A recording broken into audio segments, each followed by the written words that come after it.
projeto a gente quer, né? Essa é a grande dificuldade, né? Então, vejam que a gente está fazendo o projeto de uma casa que vai durar 50 anos, segundo a norma de desempenho, né?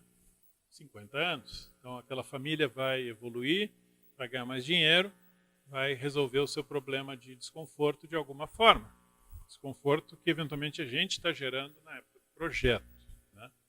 Então, dependendo da casa que a gente entregue, a gente vai já meio que ditar o futuro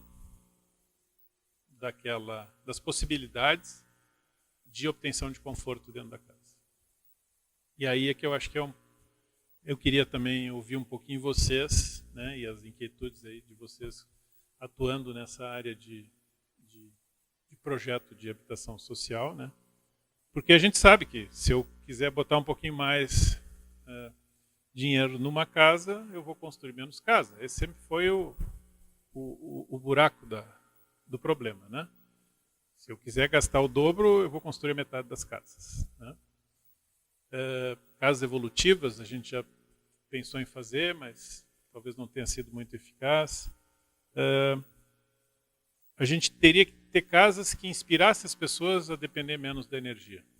E a gente está construindo coisas muito parecidas. Eventualmente, a percepção das pessoas começa a ficar muito diferente na sociedade governada pela mídia que a gente tem hoje, né? Elas estão vendo a novelinha na televisão, estão vendo o ar-condicionado lá, elas estão trabalhando no escritório com ar-condicionado, elas estão andando num Uber com ar-condicionado, elas estão dirigindo um carro com ar-condicionado e vão ficando cada vez mais viciadas, né? Quais são os números de ar-condicionado? Na pesquisa de posse hábitos do Procel, de Roraima, estado de Roraima, 60% das casas têm ar-condicionado. 60%. Uma pesquisa que a gente fez lá em Floripa, usando muito a internet e outros, 60% das casas. Com a pesquisa de posse hábitos vai dar para a gente fazer um zoom e pegar as casas classes baixas. Mas o pessoal da indústria da construção está dizendo, até minha casa, minha vida, eu estou entregando com espera para o ar-condicionado. Porque ele está entrando. Nos climas mais severos, do norte e nordeste, ele entra logo que o cara pode. Porque ele tem uma noite de sono mais melhorzinha, ele consegue trabalhar melhor, né?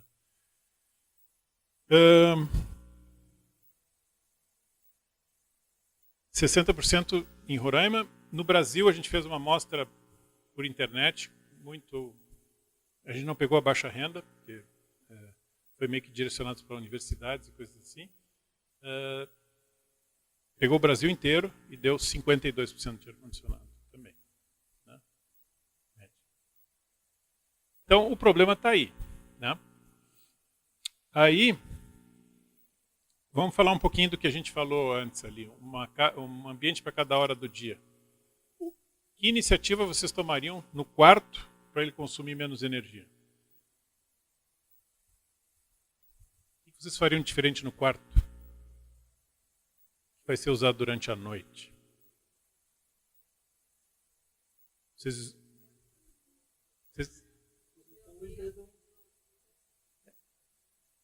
Aposentar o edredom, o mais engraçado é que começaram a vender edredom na Indonésia depois que entrou o split.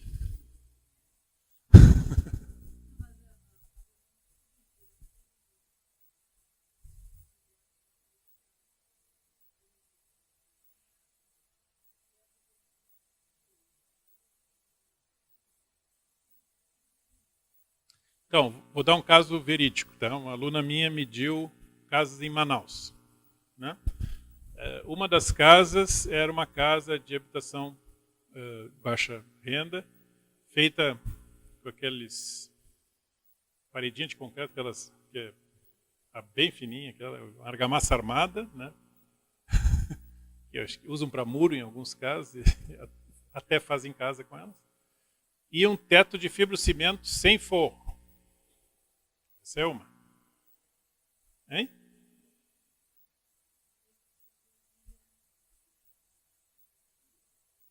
Calma, calma. A outra casa é uma casa de classe média tradicional. Tijolinho, laje de concreto, telha cerâmica. Qual é a melhor de noite?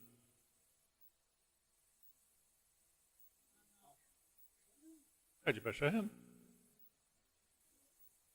A de baixa renda é muito melhor de noite, porque de noite a temperatura é mais baixa. Uma casa com fibrocimento só, perde calor rapidinho, está com a mesma temperatura do... Estou falando só da temperatura. Mas veja que a coisa engana a gente, né? Se eu começar a isolar muito o quarto, ele não vai perder calor, e de noite a temperatura lá fora é a mais baixa. A curva de temperatura, né? Isso é uma coisa assim, né? De noite está lá embaixo. Quanto mais eu ventilar, melhor.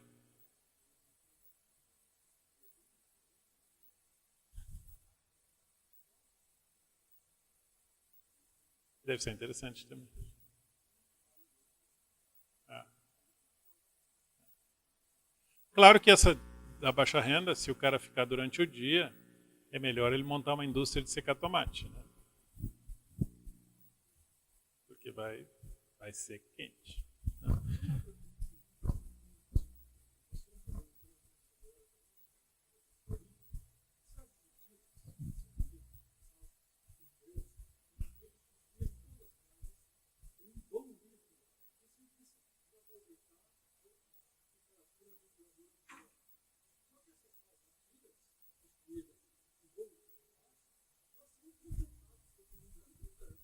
Mas é que ali eu estou com a mesma temperatura do solo também, porque aquele ambiente é fechado. Ele é ventilado, mas pouco ventilado. Então, eu troco muito... Hein?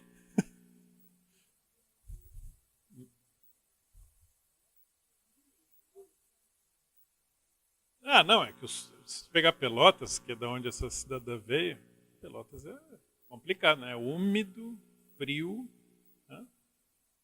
É danado. Água escorrendo pela parede, né? Se tem lá em algumas épocas do ano.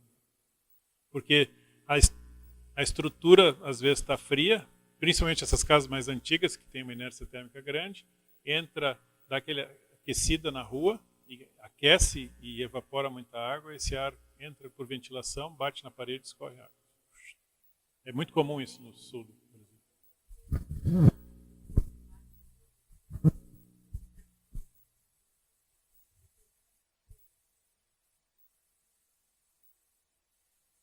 Vocês escutam ela aí atrás? Não, né? Peraí. Mas eu digo assim, ó, você vai lá para o sul, lá, sulzão, né? Aí você diz, lá é frio no inverno, né? No calor é mais quente do que em Manaus. Então, em Pelotas é insuportável. Você pega uma habitação de interesse social, vou dar um exemplo de uma que deu certo, foi a da Tec Verde, com wood frame. Então, assim, queria saber o que seria uma opção, né, nessa coisa do misto aí de, né, projeto, orientação, né, ventilação. O que seria mais recomendável para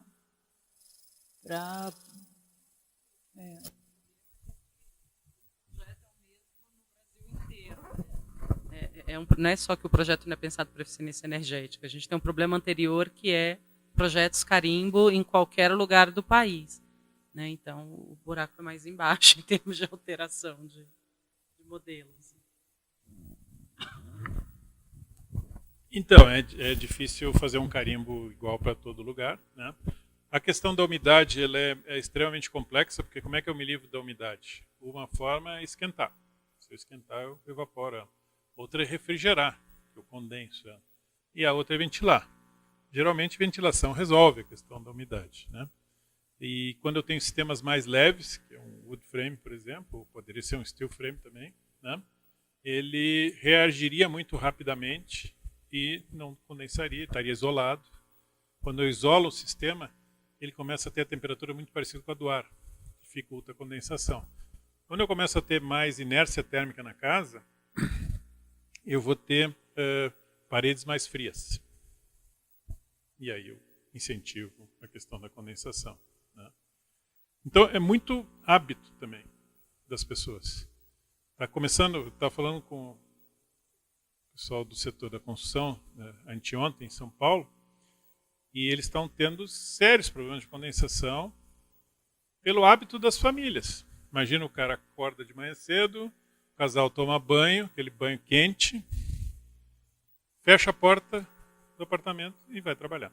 Aquela umidade toda fica ali e vai condensando nos diferentes lugares. E tem paredes lindas, esverdeadas. Aqui é seco, né?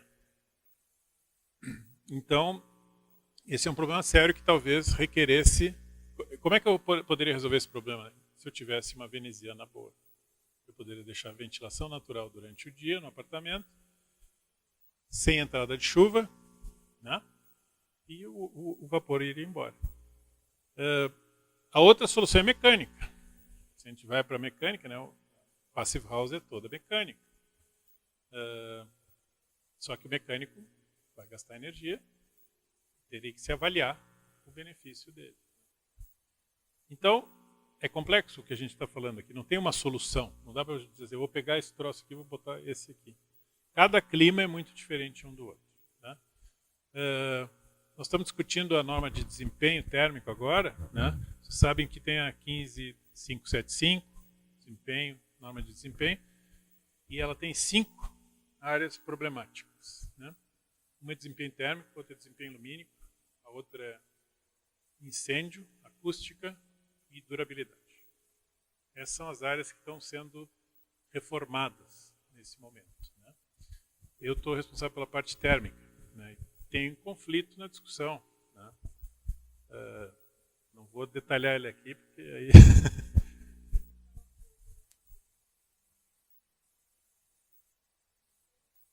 Então,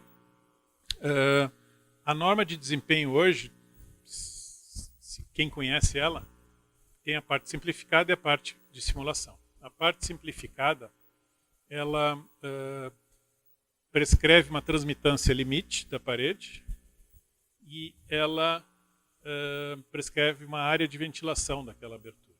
Né? Da parede e da cobertura também tem transmitância em função da cor e da região climática. Então, filosoficamente está interessante, só que esqueceram de botar um máximo de vidro. Então, na norma de hoje, se eu construir uma caixa de vidro, ela vai ser aprovada. Porque não tem limite para a área de vidro. Foi pensado baixa renda ninguém vai trocar tijolo por vidro, mas a média renda e a alta renda está trocando tijolo por vidro e fazendo verdadeiros desastres, como aqui em Brasília. O setor noroeste, eu acho que é isso, né? Muito vidro e muito ar-condicionado desnecessário. Mas tá, né? Infelizmente atende, porque eu construo uma caixa de vidro e ela vai ser aprovada. Por isso que precisa reformar. O que está se fazendo na revisão agora da norma é o seguinte, colocando até 20% uso simplificado, 20% de área de vidro em relação à área de piso. Então, botou o limite, esse pessoal já não vai passar mais. Né? E estamos desenvolvendo também 20% com vidro comum, mas se eu tiver um vidro de controle solar, eu poderia aumentar um pouquinho mais. Se eu tiver um sombreamento de uma varanda, um beiral, alguma coisa assim, posso aumentar um pouquinho mais, e a gente está botando isso nesse momento no método simplificado. O problema é o método de simulação. Então, o método de simulação que tem hoje lá prescreve a simulação durante um dia típico de verão e um dia de inverno. Né? E ele simula a casa desocupada. Não é assim que ela vai ser usada. Né? Então, ao meu ver, é um método falho. Né? Depois, ele diz que basta a temperatura ser mais baixa que a temperatura da rua para eu aprovar o sistema. Ou seja, eu induzo a inércia térmica. Então, é difícil aprovar sistemas leves na norma de desempenho atual. Eu só consigo aprovar quando eu tenho contato com o sol. E se a gente pensar em Roraima, o cara tinha que ter um sistema leve, isolado, para consumir menos ar-condicionado, porque todas as casas vão para ar-condicionado. Né? Então essa é a discussão que a gente passa agora. Eu estou tentando fazer com que exista uma sintonia entre a norma de desempenho e a norma de etiquetagem de nível de eficiência energética.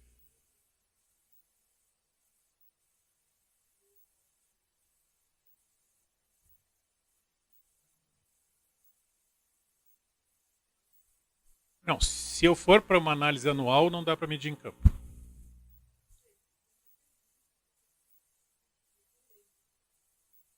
E eu acho que não deveria medir em campo. Ainda não.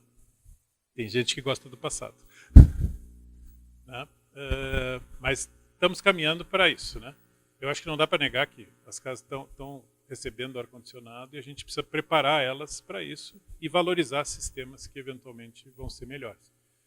A nova norma, a nossa proposta, que é em sintonia com a etiquetagem, ela basicamente diz o seguinte: entre 16 graus e 26 graus, eu não vou fazer nada com a casa. Não vai ter nenhum sistema funcionando. Né? Vai ser ventilação natural, vou aproveitar. Quando baixar dos 16, eu vou ligar aquecimento. Mas eu vou aquecer até 18 só.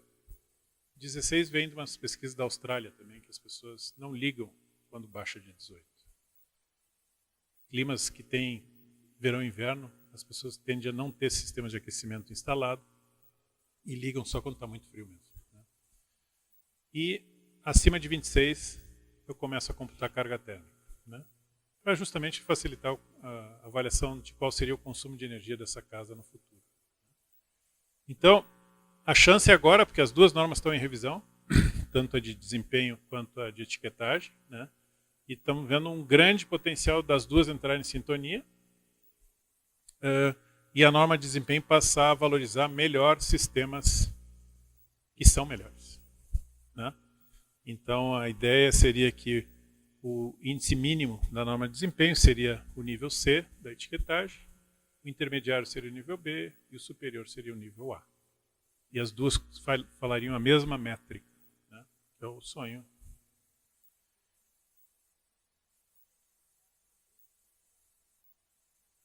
Estamos tentando. Estou tentando. Estou na batalha para que isso aconteça e segurei a etiquetagem para ela entrar em sintonia com isso. Né? Se isso for resolvido nesse ano, eu acho que vai ser um grande sucesso. A gente teria as duas falando a mesma língua e a gente vai poder ir na nova norma de desempenho que a gente quer que sempre seja comparado com o sistema de referência. Então, vou estar sempre comparando com a parede de concreto. Ser melhor?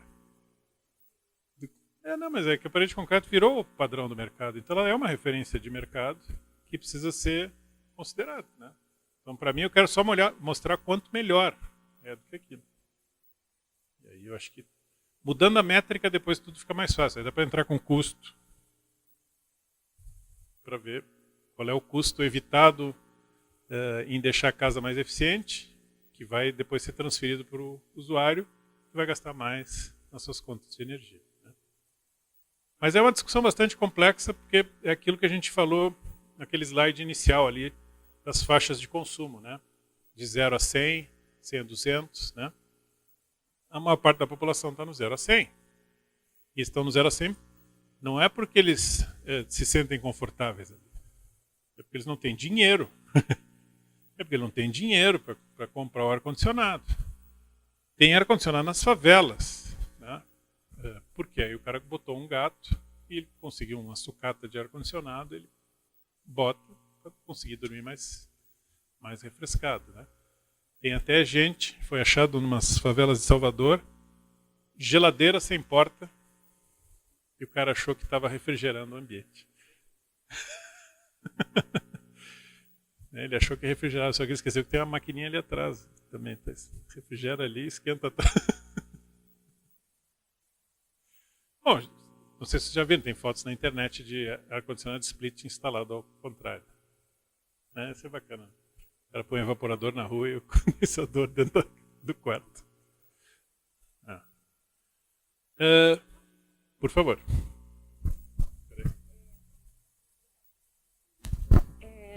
Já estamos no momento da discussão, né? Posso fazer a pergunta?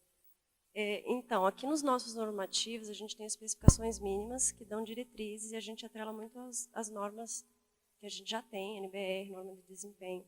Talvez essa melhoria venha contribuir para a gente no programa. Mas hoje a gente não consegue estabelecer um projeto. O construtor é que faz o projeto. A gente dá as diretrizes, coloca as zonas bioclimáticas como referências, mas a gente não consegue ganhar das estratégias passivas, o que a gente poderia conquistar aí na questão de eficiência energética. Como a gente poderia influenciar, talvez com alguns casos, estudos de caso, referências de modelos de projetos, algumas questões assim. E aí a outra questão é com relação às estratégias que seriam de consumo.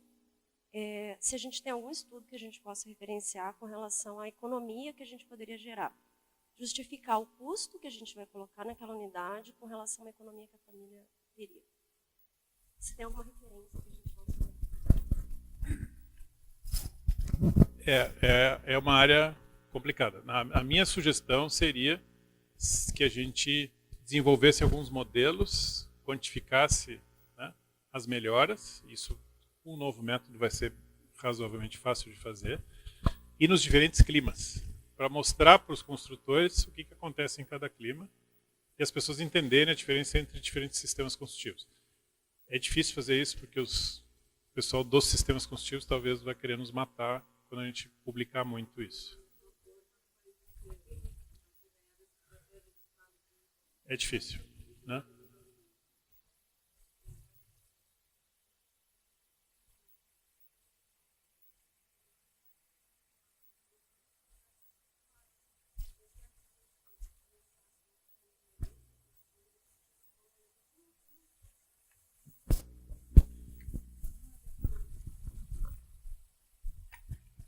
Uma das coisas que nós estamos iniciando a discussão, semana que vem já vai ter uma conversa, inclusive quem está ajudando a coordenar o Ministério da Economia, é a discussão do Código de Obras, de um guia para o Código de Obras.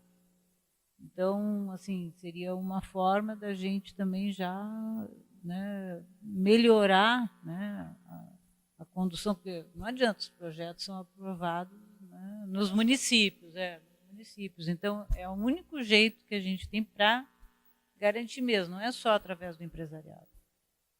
Então, isso aí... exatamente. Então, acho que essa é uma discussão que merece ser aprofundada, inserindo a questão, até eu chamei o Daniel, participou já da primeira discussão, então a GIZ está participando. A gente pretende fazer isso concertado com a BNT, com a CEBIC, com, né, a área lá da Secretaria de Empreendedorismo, lá do Ministério da Economia. E, da mesma forma que a CEBIC já teve uma experiência positiva, acho que foi em Fortaleza, né, Daniel, que eles mencionaram, que parece que foi bem interessante, Lambert. Acho que é uma coisa que vem a agregar nessa discussão. Mas o que tu coloca, assim, eu acho que quando a gente melhorar a métrica, vai ficar fácil de mostrar a evolução de detalhes. Porque a gente acha que é transmitância, o problema não é a transmitância. A sombra, às vezes, é mais importante que a transmitância.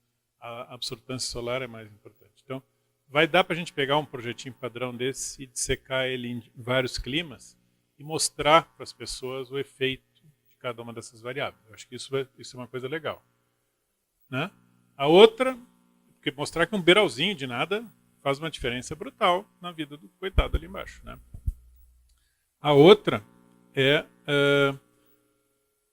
a gente fazer alguns projetos modelo em diferentes climas. Isso é divertido. O complicado é que mostrar a diferença de desempenho, eu preciso botar gente dentro. Se eu botar gente dentro, tem um caso na Austrália que muitos anos atrás construíram uma casa solar super eficiente e disseram assim, bom, agora nós queremos comparar com uma casa comum. Aí botaram uma casa que a cidade está cheia delas, né? Botaram uma do lado. Aí disseram, bom, agora nós vamos botar gente a morar. Aí botaram 2 famílias a morar. A família que foi para a casa normal entendeu que aquilo era uma competição. Não preciso dizer para vocês qual é que consumiu menos energia, né? Então, é é difícil medir. Né? Um projeto é difícil medir, porque depende da família que vai estar ali dentro. Eu tenho ele e depois tu, mas só para responder a questão dela. O custo, né? Mostrar a diferença de custo. O problema é que ele não gasta. Então é um custo fictício. Como é que tu vai medir conforto? Está evitando o desconforto, está evitando o sofrimento do cara. E não é a energia que ele está consumindo. Eu calculo isso facilmente, mas eu vou te dizer que ele está na faixa do 0 a 100 e não liga ar-condicionado. Né? Então, precificar conforto é difícil. Teria que ter produtividade do cara, qualidade de vida. Aí a gente vai para coisas um pouco intangíveis.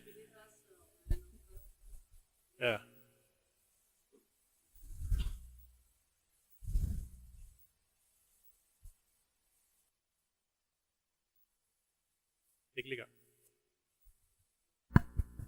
Eu acho que o Ministério é um grande comprador e ele pode estabelecer regras. Então não precisa tanto que se dependa dos municípios. Tá? Inclusive, assim, o que tem acontecido muitas vezes dos municípios flexibilizarem suas regras de forma a permitir o enquadramento das unidades do programa. Então, acho que o Ministério ele pode fazer isso. Então, algumas coisas que têm sido aceitas, por exemplo, janela sem veneziana, pinturas em cores escuras, paredes de concreto monolítico, isso talvez pudesse falar, não aceitamos isso. A vantagem da parede monolítica de concreto e de formas que são repetidas é apenas para a construtora, porque a outra construtora que faz alvenaria armada, ela recebe o mesmo, o programa paga o mesmo para a unidade de parede monolítica e parede de alvenaria armada. Então, o programa pode falar aquilo que ele aceita e aquilo que ele não aceita. Eu acho que a gente ajustando a forma de medir, né, dá para a gente fazer análises mais quantitativas e dar argumento para isso. Acho que isso é que está faltando. Né? Então, se eu fizer a simulação de sistemas construtivos, diversos sistemas construtivos, diversos detalhes construtivos que poderiam ser usados em vários climas, claro.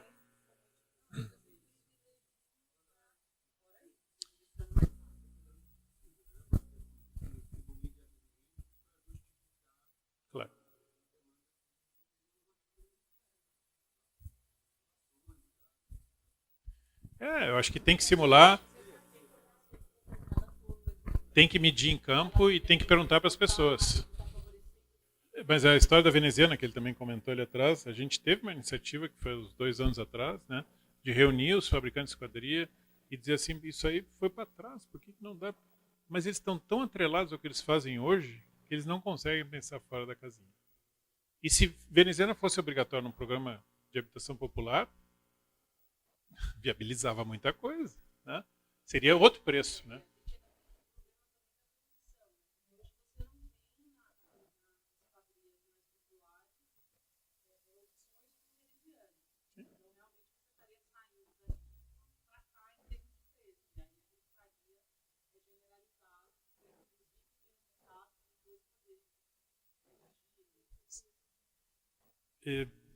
Eu acho que temos um lá atrás, mas... Hein? Isso que a Alessandra colocou, né, eu acho que tem uma questão que é bastante sempre polêmica para o Ministério, né, que você comentou aqui, que é a questão do limite entre o prescritivo, né, e agora, com o advento da norma de desempenho, né, essa subjetividade também, né, que não deixa de existir, o que é que se quer oferecer para o usuário. Então, a gente não tem como esquecer, como ignorar, né, os municípios, então não tem jeito. Eu acho que o governo pode, mas não é o que se quer. Eu acho que nem tudo a gente vai impor. Eu acho que tem algumas coisas que, até pelo nosso futuro próximo, né? Acho que vai haver muito mais diversidade de opções, né? Não é só a produção da unidade via empresa, né? Então a gente também tem que ajudar os municípios e os empresários, os projetistas a pensarem, né? E essa coisa do atendimento à norma não pode ser também engessado, né? Porque senão também não está atendendo a norma, então está maravilhoso. Às vezes a norma está caduca, precisa ser revisada, ou a norma não está legal e a gente fica naquela visão meio que congelada de que se atendeu a norma, tudo bem. Então, como você acabou de mencionar aqui ainda há pouco. Então, acho que vale como reflexão a gente ter um híbrido, né, disso aí. Então, são vários mecanismos, né? Quando eu mencionei a questão do guia, né, do Código de Obras, eu acho que tudo isso aí pode entrar no guia. É uma orientação para os municípios. Então, eu defenderia que um trabalho como esse entrasse no guia.